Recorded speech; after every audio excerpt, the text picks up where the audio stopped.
नमस्कार, मैं रमाशंकर राय यूपीएससी हिंदी के इस प्लेटफॉर्म पे आप सभी का स्वागत करता हूं।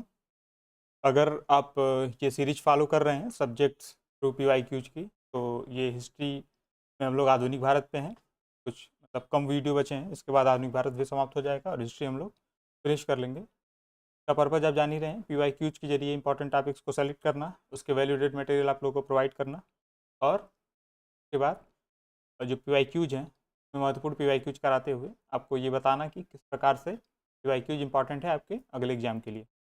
ठीक है, तो इससे पहले आधुनिक भारत की जो वैल्यूडेड मटेरियल आपको मिल चुके हैं वो है सामाजिक धार्मिक सुधार आंदोलन, विद्रोह एवं बगावतें, और सभी जो महत्वपूर्ण युद्ध थे जैसे आंग्ल फ्रांसीसी, आंग्ल मराठा, आंग्ल अफगान, नेपाल के जो नेपाल का युद्ध था। तो ये सारे जो युद्ध है जो आपको पहले जिसमें प्रमुख युद्ध हैं, कौन कौन पार्टियाँ थीं, कौन कौन लड़ी, इम्पॉर्टेंट जो बैटल्स हैं वो सब उसमें डिस्कस किया गया है, और महत्वपूर्ण जो संधियाँ हैं वो भी डिस्कस की गई हैं। तो ये वीडियो जा चुके हैं। इसके बाद से आधुनिक भारत के लगभग 100 प्रश्नों का पीवाईक्यू जो है वो आपको प्रोवाइड करा दिया गया है पार्ट फर्स्ट के नाम से। आप अभी ना देखे हो तो उसको देख लीजिए। उसके बाद कुछ और वैल्यू एडेड मटेरियल आप लोगों को दिए जाएंगे, जैसे आज जो हम लोग डिस्कस करेंगे वो भारतीय राष्ट्रीय कांग्रेस के सभी महत्वपूर्ण सत्रों को एक साथ डिस्कस करेंगे। के बाद के जो आएंगे वैल्यूडेड मटेरियल्स, उसमें शिक्षा एवं प्रेस के विकास को हम लोग देखेंगे, और साथ ही साथ समाचार पत्र एवं पत्रिकाएं, तथा सबसे जो इम्पोर्टेंट टॉपिक्स है जिसमें हम लोग पूरे आधुनिक भारत की क्रोनोलॉजी देख लेते हैं, वो है सभी गवर्नर जनरल और वायसराय। तो ये चार आएंगे आपके लिए वैल्यूडेड मटेरियल। और फिर जो बची हुई पीवाईक्यू की क्लासेस हैं वो एक क्लास में प्रयास किया जाएगा कंप्लीट किया जा सके, क्योंकि सारे वैल्यूडेड मटेरियल देने के बाद आप लोग को समझाने के लिए बहुत विशेष बचेगा नहीं, वहाँ से कनेक्ट करा के आपको बताया जाएगा कि कैसे उत्तर इसका सही हो सकता है। तो आज हम लोग सभी भारतीय राष्ट्रीय कांग्रेस के जो सभी अधिवेशन, सभी सत्र हैं, और यह सेशंस, कांग्रेस सेशन जो है इम्पॉर्टेंट, वैसे डिस्कस हम लोग क्रोनोलॉजी में सारे करेंगे, लेकिन हर सेशंस में क्या इंपॉर्टेंट चीज़ें हुई उसको लेके भी डिस्कस करेंगे। तो एक ही जगह सारा मटेरियल, कम से कम ये जो पीडीएफ है आपके सामने, ये एक मैगरा हिल की बुक आती है, जो राइटर लिखे हैं नाम नहीं अभी याद आ रहा है, तो उसके पीछे एक लिस्ट बनी हुई थी। तो इससे मैंने अपने जो नोट्स थे, जिसको मैंने कम से कम 2 और बुक्स थी उससे मैंने सप्लीमेंट किया, और उसमें नोट बना के आपके सामने ले आया हूँ, तो आप देख सकते हैं। जो खुल जा भैया, खुल जा। ओके, तो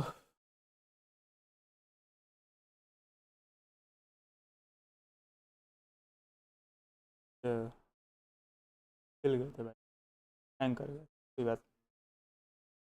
ठीक है, तो भारतीय राष्ट्रीय कांग्रेस के जो सेशंस हैं, तो हम लोग को ये पता है कि 1885 में भारतीय राष्ट्रीय कांग्रेस का गठन हुआ था। ये पहला अधिवेशन भी भारतीय आईएनसी का जो है वो 1885 में हुआ था। कहाँ पे हुआ था? बॉम्बे में हुआ था। कहाँ पे? बॉम्बे में, 1885 में। इसके अध्यक्ष थे W C Banerjee. W C Banerjee इसके अध्यक्ष थे। ये महत्वपूर्ण है, पहला अधिवेशन है। लेकिन अक्सर ये होता है ना कि इनको हम एओ ह्यूम से कंफ्यूज कर जाते हैं, क्योंकि बचपन से हम लोग पढ़ते आते हैं कि भारतीय राष्ट्रीय कांग्रेस का गठन किसने किया, तो एओ ह्यूम किए थे। ये दिमाग में कहीं ना कहीं पीछे बसा रहता है, तो डब्ल्यू सी बनर्जी से हम लोग कंफ्यूज करते हैं। तो बस ये देखना है कि भारतीय राष्ट्रीय कांग्रेस के प्रथम सचिव रहे हैं एओ ह्यूम, जबकि जो प्रथम अध्यक्ष थे वो थे डब्ल्यू सी बनर्जी। बस ये क्लियर है। इसमें महत्वपूर्ण जो घटनाएं घटी वो क्या हुआ था कि 72 प्रतिनिधियों ने हिस्सा लिया था। इस समय 1885 के दौरान जो ब्रिटेन के पीएम थे उनका वो थे ग्लैडस्टोन, और 1886 में एस एन बनर्जी ने नेशनल कॉन्फ्रेंस का विलय कांग्रेस में कर लिया। 1885 के बाद 1886 की बात है। और एस एन बनर्जी ने इंडियन एसोसिएशन बनाई थी, हम लोग डिस्कस कर चुके थे। उसका एक सत्र 84 में हुआ था, दूसरा सत्र 1885 में हुआ था। जब बॉम्बे में कांग्रेस का अधिवेशन चल रहा था, तो उसी समय एस एन बनर्जी का जो इंडियन एसोसिएशन की वार्षिक कॉन्फ्रेंस थी, जिसको नेशनल कॉन्फ्रेंस बोला जाता था, वो आयोजित थी। इस वजह से एस एन बनर्जी ने हिस्सा नहीं ले पाया बॉम्बे अधिवेशन में। लेकिन बाद में 1886 में अपने नेशनल कॉन्फ्रेंस का इसी में विलय कर लिया।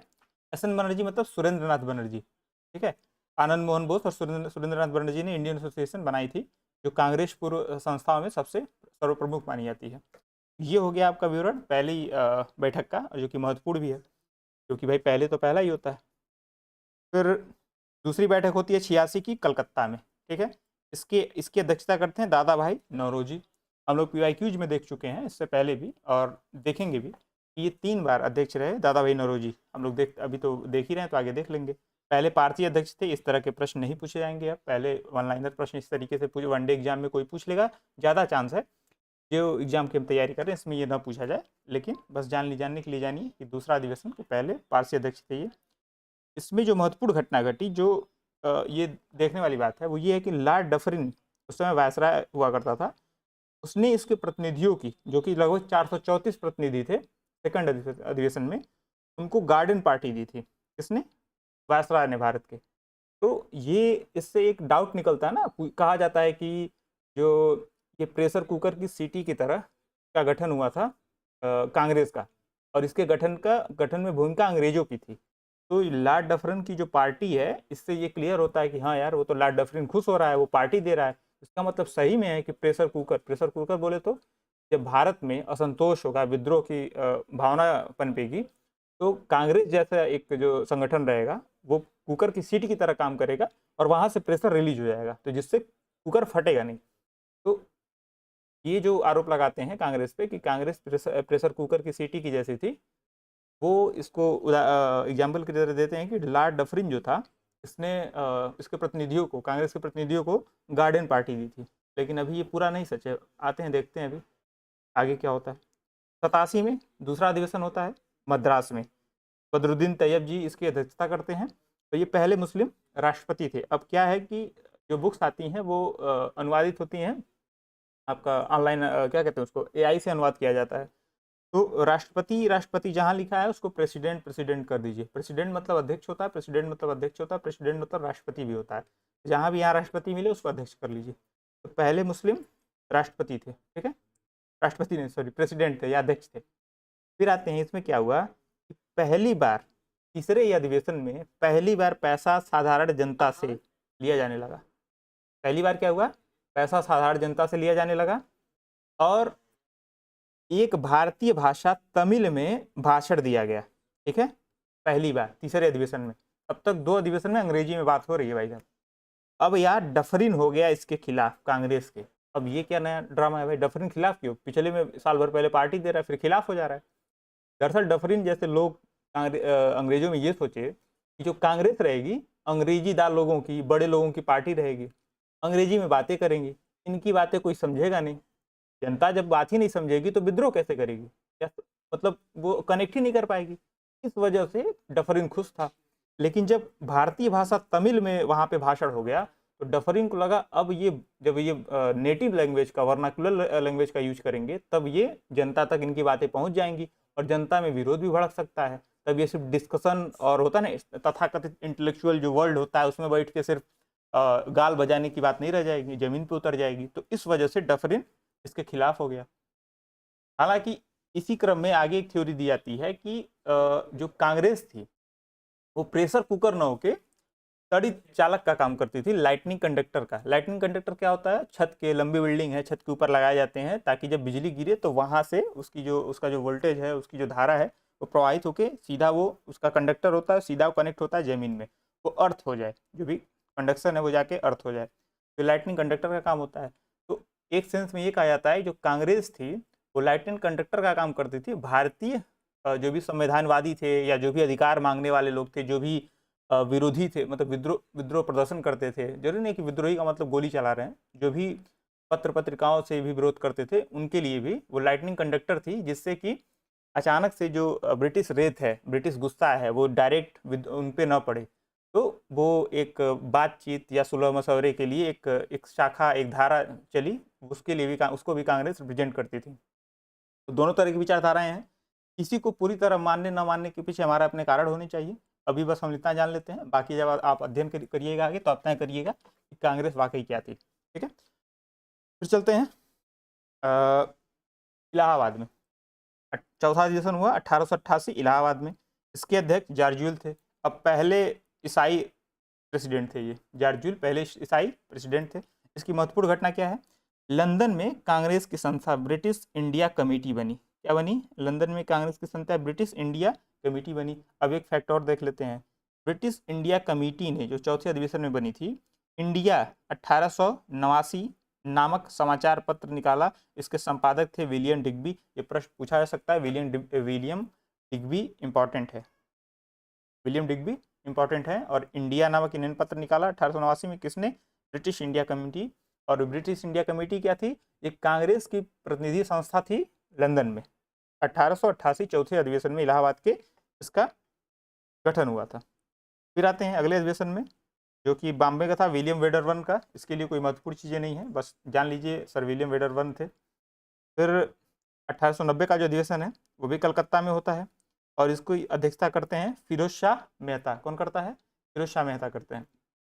तो ये भारत की पहली महिला स्नातक कादम्बिनी गांगुली ने भाग लिया इस अधिवेशन में, ये पूछा जाता है।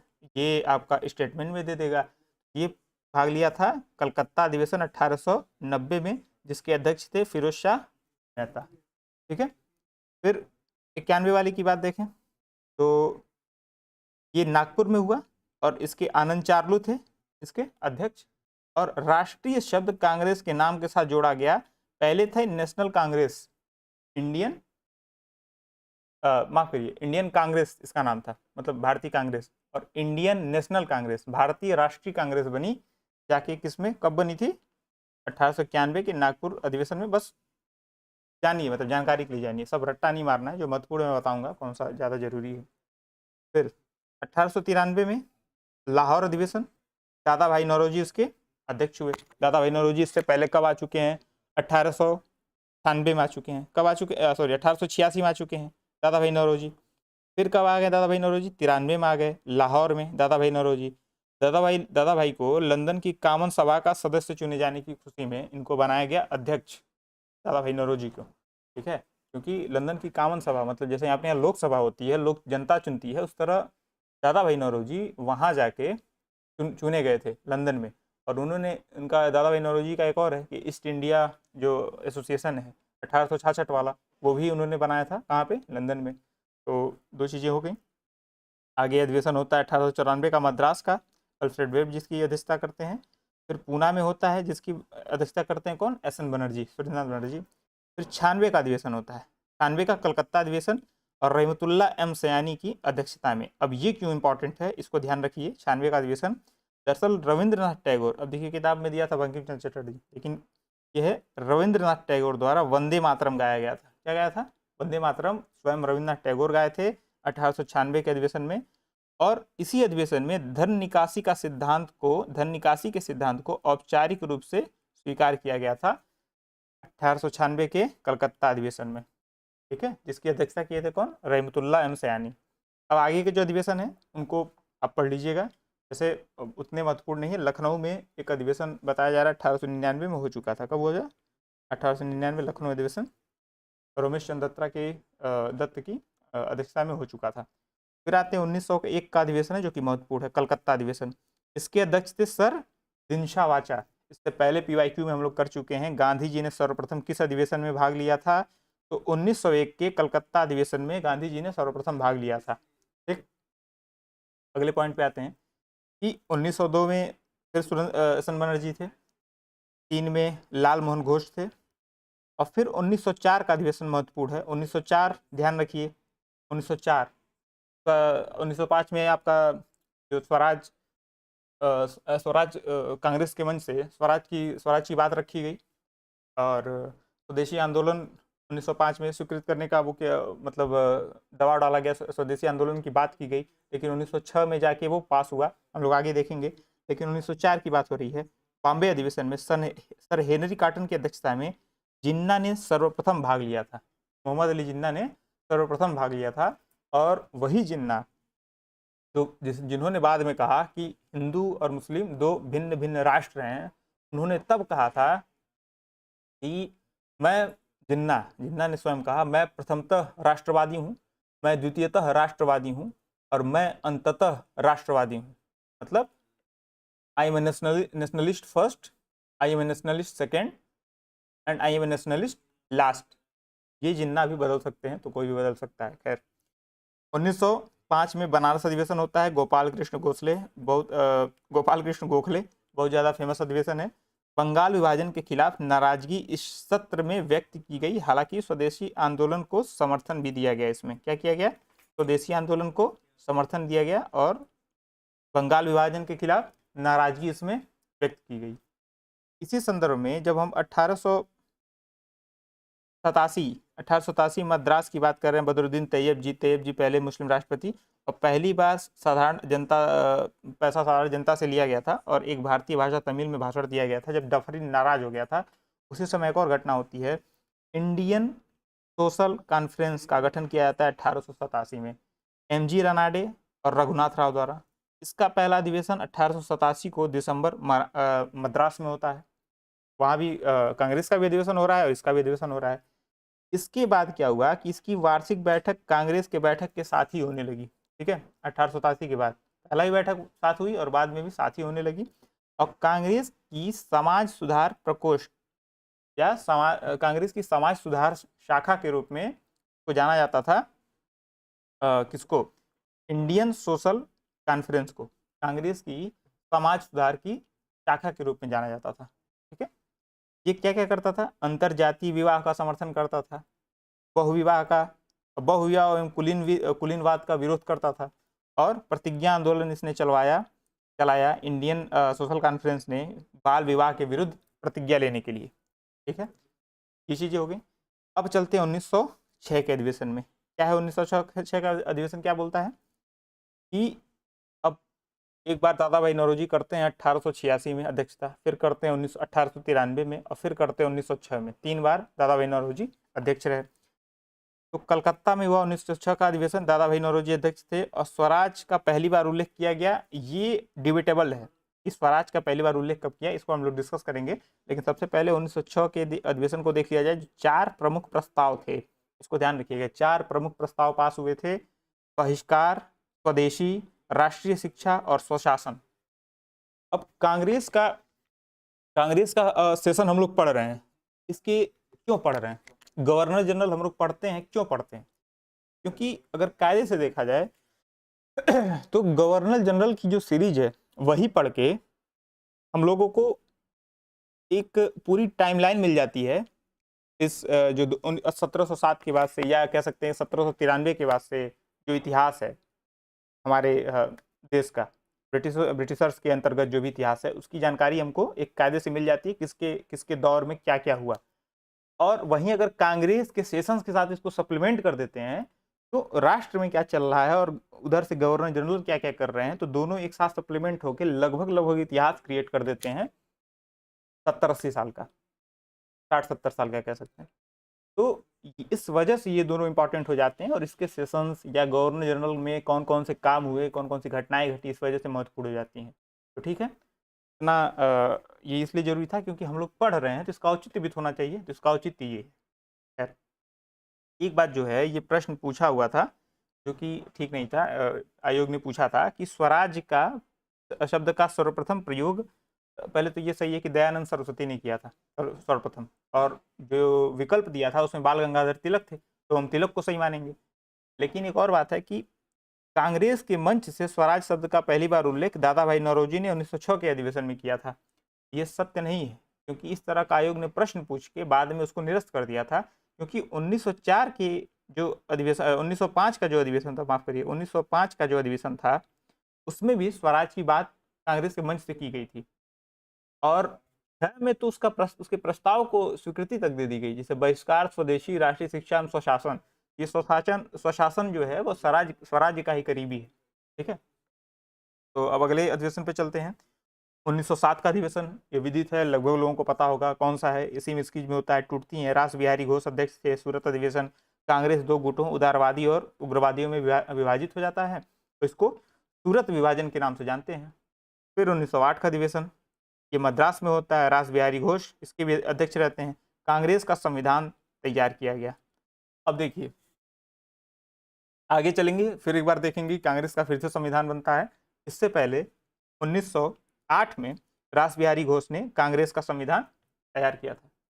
फिर आते हैं 1909 में लाहौर अधिवेशन में, जिसके अध्यक्ष पंडित मदन मोहन मालवीय जी थे।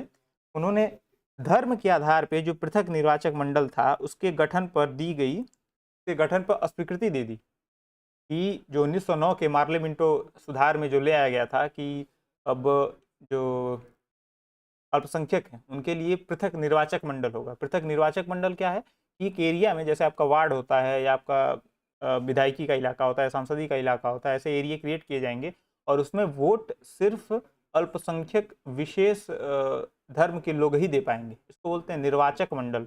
निर्वाचक मंडल ही पृथक हो गया। ऐसा नहीं कि आरक्षित हैं और वोट सब लोग दे रहे हैं। सीट आरक्षित हो गई किसी धर्म विशेष के लिए या जाति विशेष के लिए और लोग वोट दे रहे हैं, जैसे आजकल आरक्षण है। नहीं, निर्वाचक मंडल ही अलग हो गया, बाकी किसी धर्म जाति के लोग वोट ही नहीं कर सकते। तो ये एक दिक्कत थी जिसको कांग्रेस ने अस्वीकार कर दिया था 1909 के लाहौर अधिवेशन में, जिसकी अध्यक्षता मदन मोहन मालवीय जी ने की थी। अब आगे देखते हैं, इसको भी स्वीकृति मिलती है, कहानी ऐसे बढ़ती है। इसीलिए तो कह रहे हैं कांग्रेस का अधिवेशन नहीं, कहानी एक दूसरे से लिंक है। सारी चीज़ें कुछ हो रहा है, बन रहा है, बिगड़ रहा है, कैसी चीज़ें बढ़ रही हैं हमारे। तो कांग्रेस का अधिवेशन इस वजह से ज़्यादा महत्वपूर्ण है कि इसको और गवर्नर जनरल के जो वीडियो आएगा उसको दोनों को साथ में जोड़ के हम लोग एक 70 साल का इतिहास क्रिएट कर सकते हैं। खैर, अगला जो अधिवेशन है वो है कि 1910 का जो इलाहाबाद का अधिवेशन था, सर विलियम वेडरबर्न के अध्यक्षता में था। जनवरी 1912 में नहीं, ये नीचे वाले का है, ये सर विलियम वेडरबर्न की अध्यक्षता में था। इसका कोई ऐसी खास और कोई बात नहीं है। 1911 का जो अधिवेशन था कलकत्ता का, पंडित बिशन नारायण धर का ये मतलब की अध्यक्षता में हुआ, कलकत्ता में हुआ और 1911 में हुआ। इसमें महत्वपूर्ण बातें कौन थी?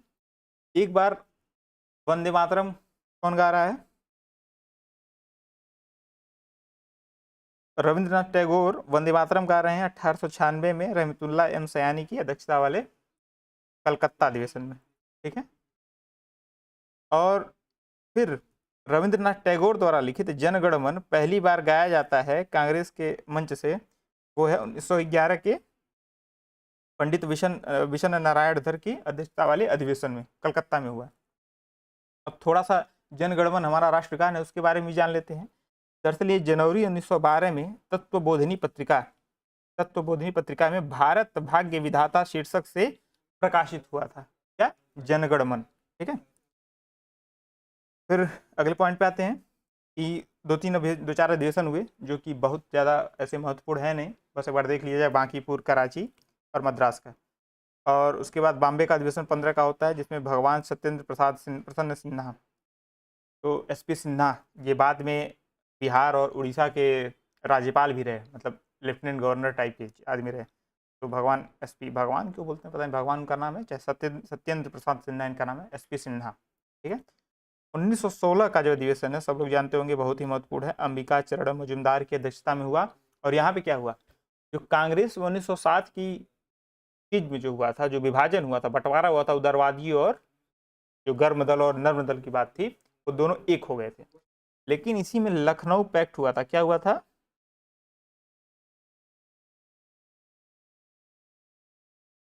लखनऊ पैक्ट या समझौता। लखनऊ पैक्ट या समझौता हुआ था, वो कांग्रेस के दो दलों में नहीं हुआ था, बल्कि कांग्रेस और मुस्लिम लीग के बीच हुआ था, जो लखनऊ पैक्ट हुआ था। ठीक है। के बाद पृथक निर्वाचक मंडल, इसमें पैक्ट में क्या हुआ कि जो कांग्रेस थी उसने पृथक निर्वाचक मंडल को स्वीकार कर लिया। अब देखते हैं कि 1909 का जो अधिवेशन था उसमें कांग्रेस कह रही है कि पृथक निर्वाचक मंडल हम स्वीकार नहीं करेंगे, लेकिन इस अधिवेशन में 16 वाले अधिवेशन में, लखनऊ अधिवेशन में, इसने जो लखनऊ पैक्ट था उसकी वजह से कांग्रेस के अधिवेशन को पृथक निर्वाचक मंडल को कांग्रेस ने स्वीकार कर लिया। ठीक है। फिर अगले पॉइंट पे आते हैं। 1917 में कलकत्ता का अधिवेशन, अधिवेशन ने पहली महिला अध्यक्ष, पहला सत्र, पहली महिला की अध्यक्षता में पहला सत्र था, ये इस वजह से महत्वपूर्ण है।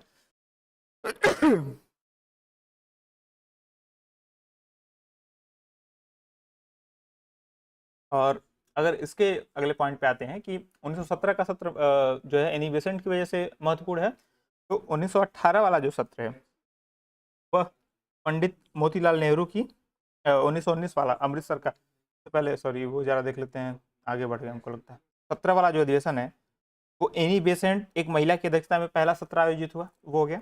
और 1918 का जो दिल्ली का अधिवेशन है, जिसकी अध्यक्षता फिर पंडित मदन मोहन मालवीय ने की थी। इससे पहले लाहौर अधिवेशन की अध्यक्षता मदन मोहन मालवीय जी ने की थी।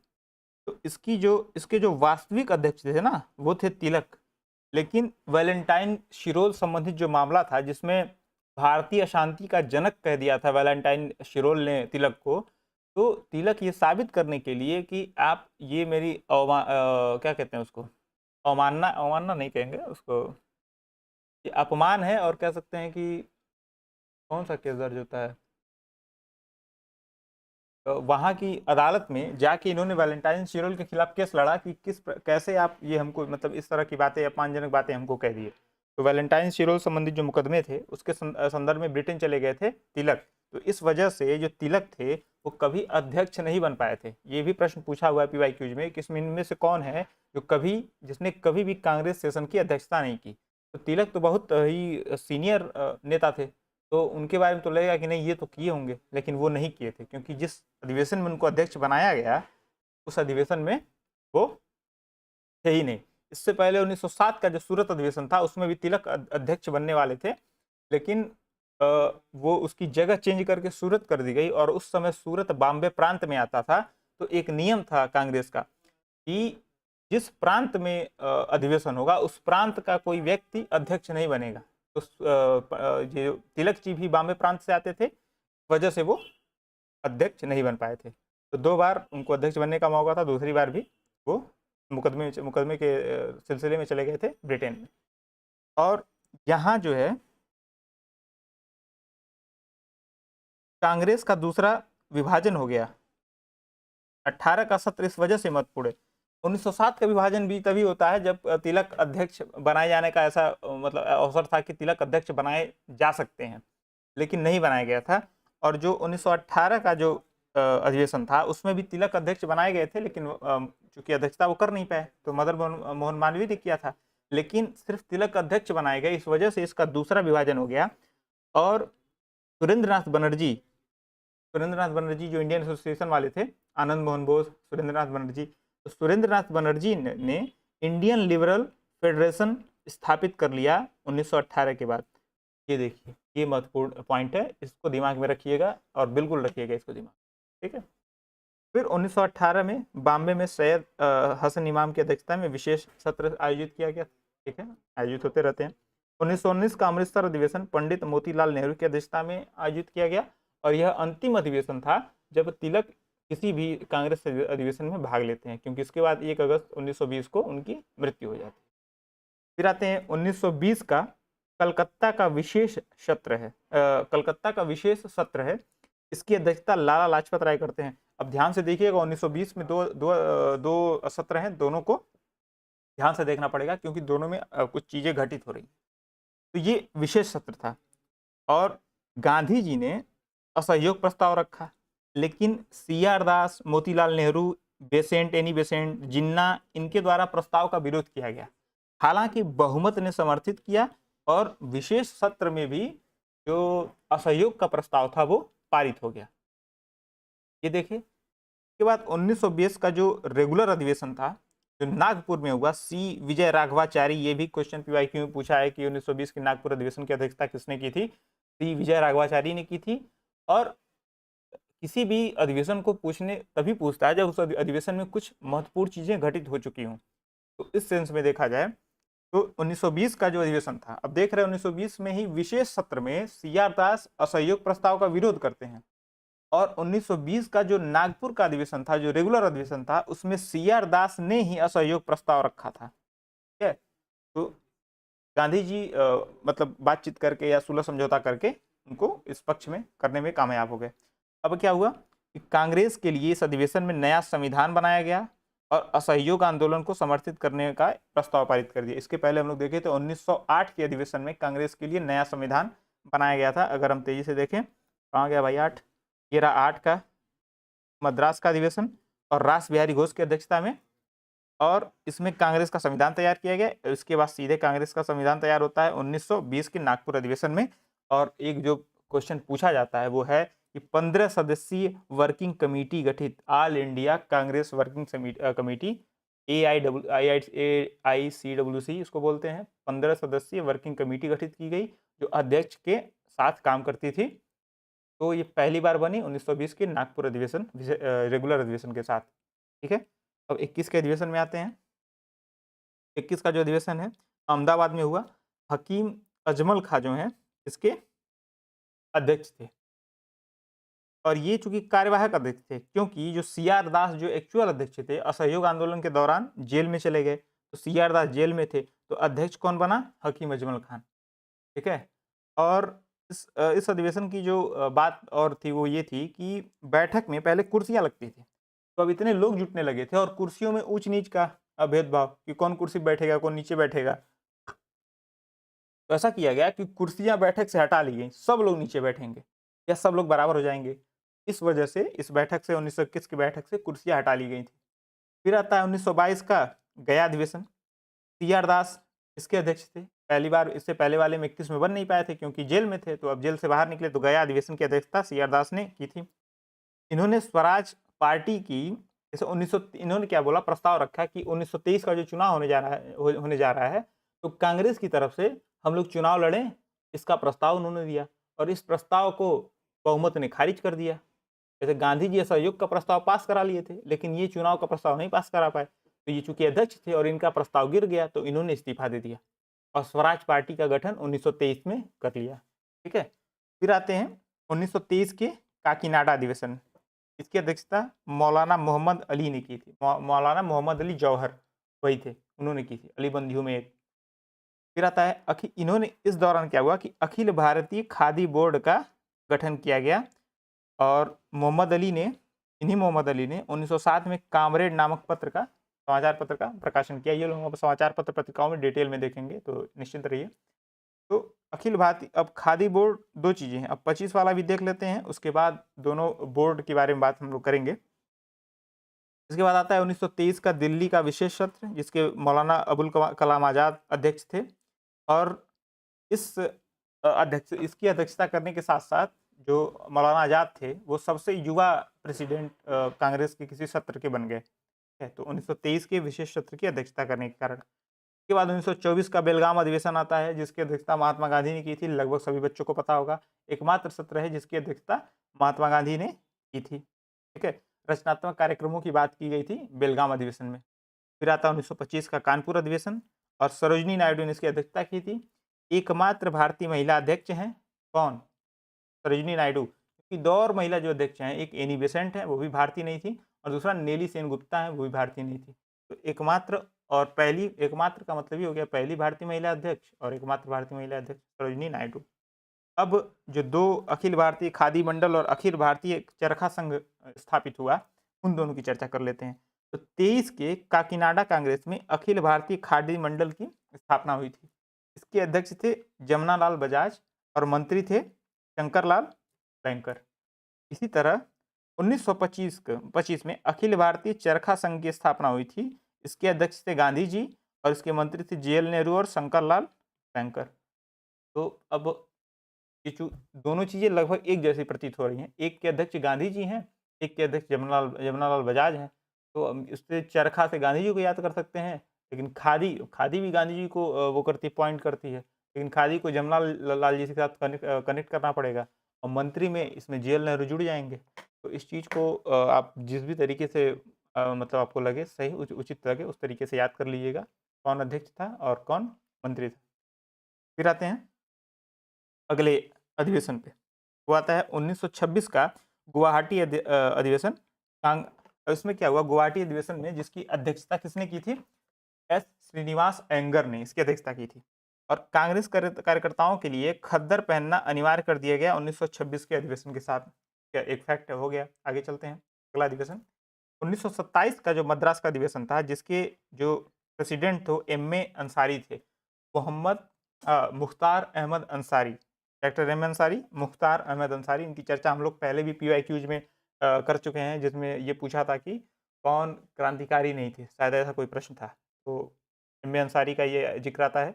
मुख्तार अहमद अंसारी आज जो इस समय अफजाल अंसारी गाजीपुर के सांसद हैं, उनके ग्रेट ग्रैंडफादर रहे हैं मुख्तार अहमद अंसारी। इन्होंने क्या किया कि स्वतंत्रता इसके दौरान 1927 के अधिवेशन में क्या हुआ कि स्वतंत्रता प्रस्ताव को अपनाना और साइमन आयोग का बहिष्कार हर प्रकार हर हाल में बहिष्कार, ये कांग्रेस की टैगलाइन या जो स्वीकार स्वीकार हुआ, तो साइमन कमीशन का हर प्रकार से और हर हाल में का बहिष्कार किया जाना चाहिए। डॉक्टर एम ए अंसारी की अध्यक्षता में 27 का अधिवेशन हुआ मद्रास का, और 28 में कलकत्ता में डॉक्टर मोतीलाल नेहरू की अध्यक्षता में अधिवेशन हुआ। इसके दौरान क्या हुआ कि नेहरू रिपोर्ट को स्वीकार किया गया। नेहरू रिपोर्ट को 1928 के कलकत्ता अधिवेशन में स्वीकार किया गया, और ब्रिटिश सरकार को 1 वर्ष के भीतर नेहरू रिपोर्ट स्वीकार करने का अल्टीमेटम भी दिया गया। तो ये हो गया आपका 28 का कलकत्ता अधिवेशन। फिर आता है 29 में जो लाहौर अधिवेशन हुआ, पंडित जवाहरलाल नेहरू की अध्यक्षता में, नेहरू की अध्यक्षता में हुआ था।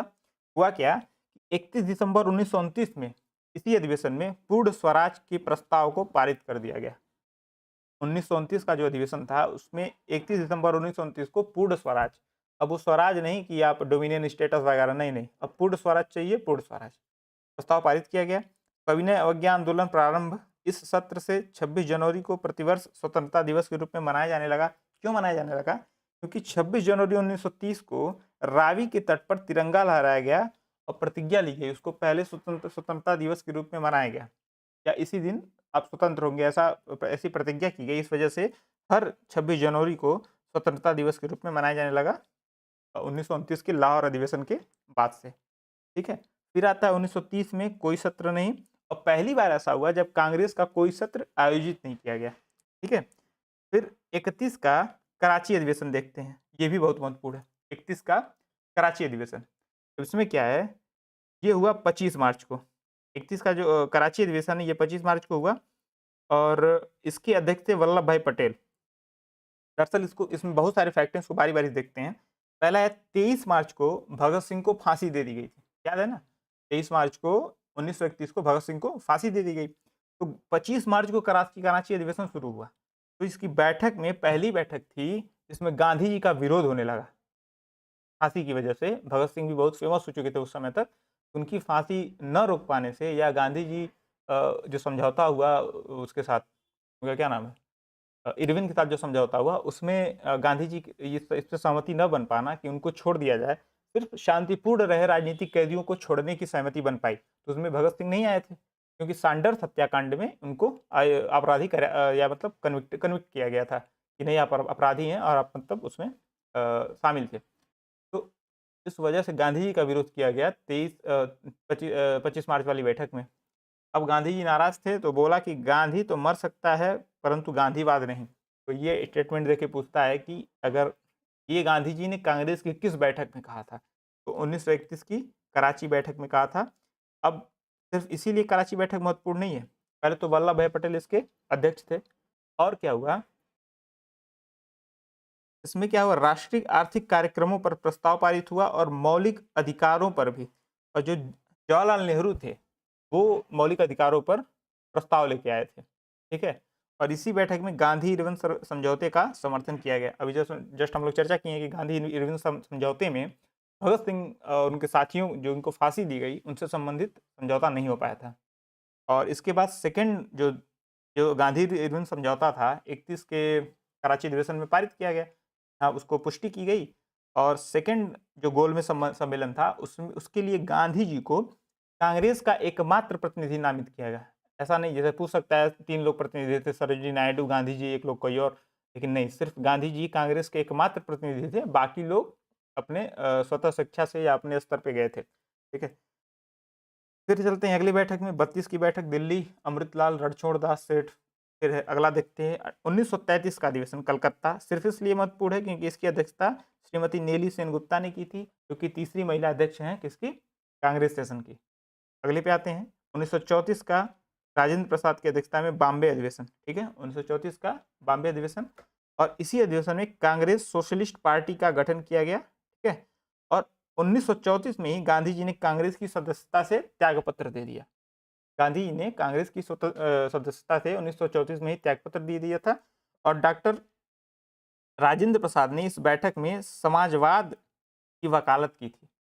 ये इस बैठक की महत्वपूर्ण बिंदु थे। तो 34 में ध्यान रखिएगा कांग्रेस सोशलिस्ट पार्टी का गठन हुआ, राजेंद्र प्रसाद अध्यक्ष थे, और गांधी जी ने कांग्रेस की सदस्यता से त्यागपत्र दे दिया था अपना।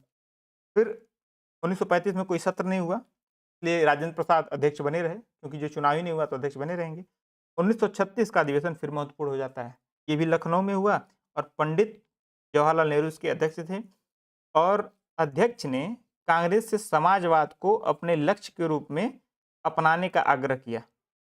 1936 के अधिवेशन में जो नेहरू जी थे, उन्होंने कांग्रेस से समाजवाद को अपने लक्ष्य के रूप में अपनाने का आग्रह किया, क्योंकि और विदेश नीति की भावी रूपरेखा भी तय की गई 1936 के अधिवेशन में, क्योंकि हाल में ही जो नेहरू जी थे वो बाहर से घूम के आए थे, बाहर इन द सेंस यूरोप से आए थे।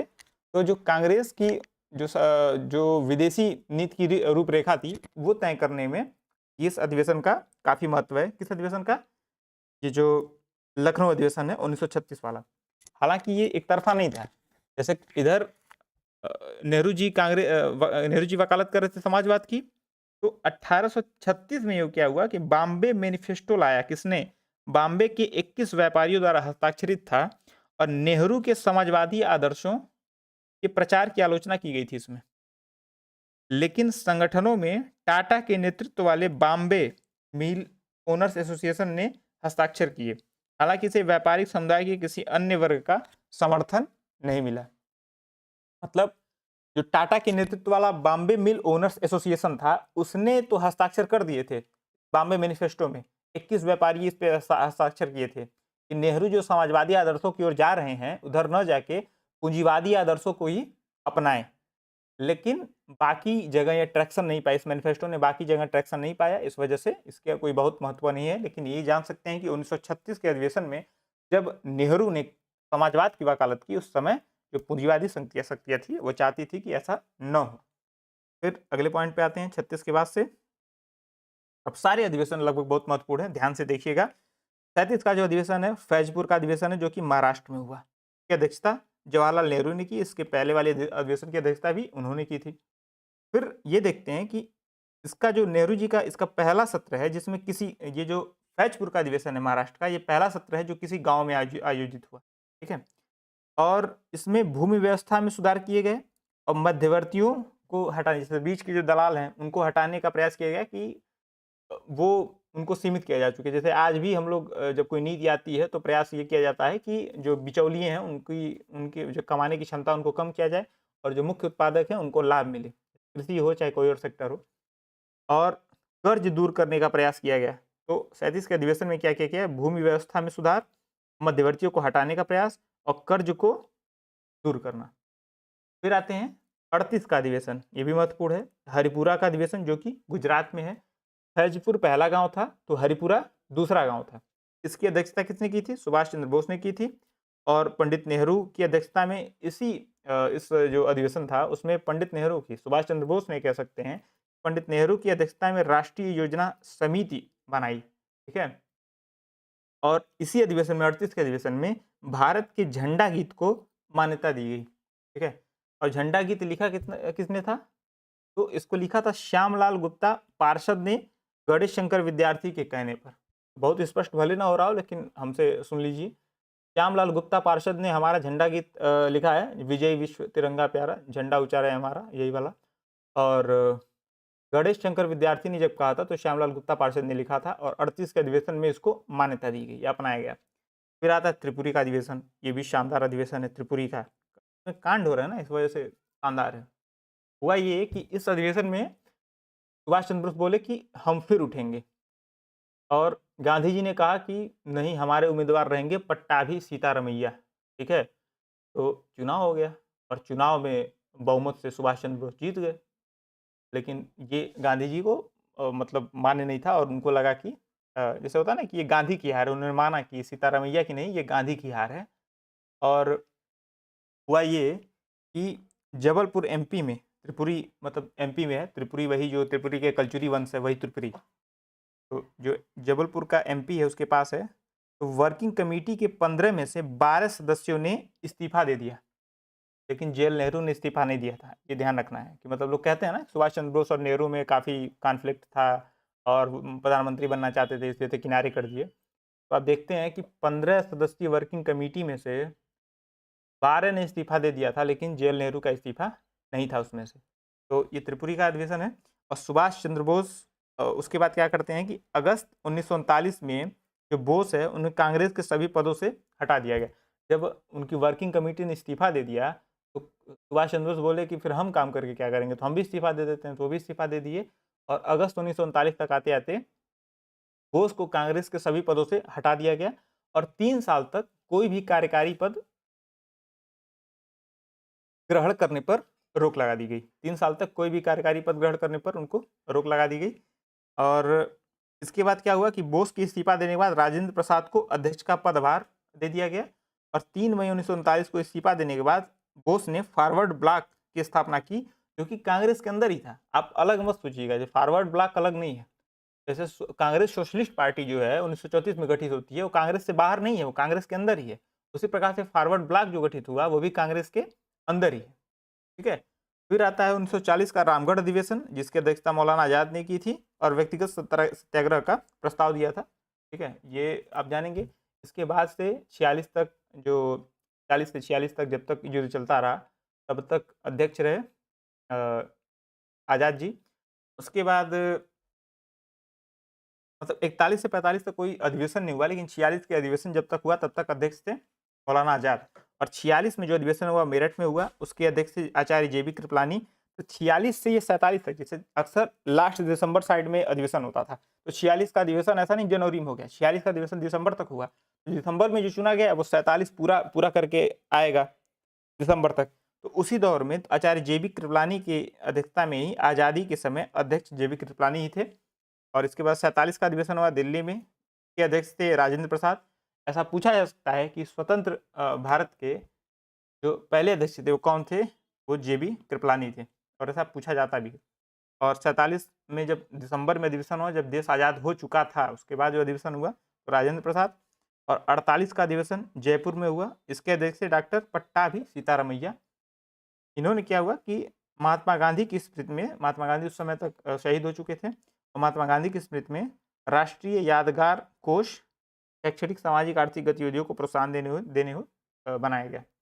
एक और फैक्ट है 1934 से संबंधित, जब 1934 में गांधी जी ने कांग्रेस से इस्तीफा दे दिया तो और क्या हुआ, तो उन्होंने अखिल भारतीय ग्रामोद्योग संघ का अखिल भारतीय ग्रामोद्योग संघ बनाया। ठीक है? और दिसंबर में स्थापित किया गया इसको। अध्यक्ष इसके महात्मा गांधी थे, जीवन पर्यंत अध्यक्ष रहे अखिल भारतीय ग्रामोद्योग संघ के। और इसके मंत्री थे जेसी कुमारप्पा, और पहले मंत्री जो थे वो श्री कृष्णदास मंत्री थे, बाद में जेसी कुमारप्पा हुए। तो अखिल भारतीय ग्रामोद्योग संघ उनके बारे में पता रखना है, गांधी जी के बारे में। अखिल भारतीय चरखा संघ पता रखना है, और काकीनाडा कांग्रेस में स्थापित अखिल भारतीय खादी मंडल को भी स्थापित मतलब उसके बारे में पता रखना है। इस प्रकार से 48 मिनट हो गया लगभग, मतलब 50 मिनट के अंदर हम लोग ने कांग्रेस के सारे अधिवेशन जो भी महत्वपूर्ण थे उनको देख लिए, उसमें क्या क्या घटा, क्या क्या महत्वपूर्ण चीज़ें घटी वो देख लिए, अध्यक्ष उसके कौन थे उनको देख लिया, महत्वपूर्ण घटनाएं जो भी आगे स्वतंत्रता प्राप्ति के लिए जो संघर्ष चल रहा था उस पर जो प्रभाव डालने वाली घटनाएं थी उनको देख लिया गया। मैंने प्रयास किया जल्द से जल्द ये समाप्त हो जाए, और इसके बाद अगले सेशन में हम लोग प्रयास करेंगे कि बाकी जो टॉपिक हैं जैसे शिक्षा एवं प्रेस का विकास, और गवर्नर जनरल एवं वायसराय, और समाचार पत्र पत्रिकाएं एवं पुस्तकें, इसके बारे में वैल्यूडेड मटेरियल आपको प्रोवाइड कराया जाए। बताइएगा कैसे लगी क्लास, नीचे कमेंट करके। नमस्कार।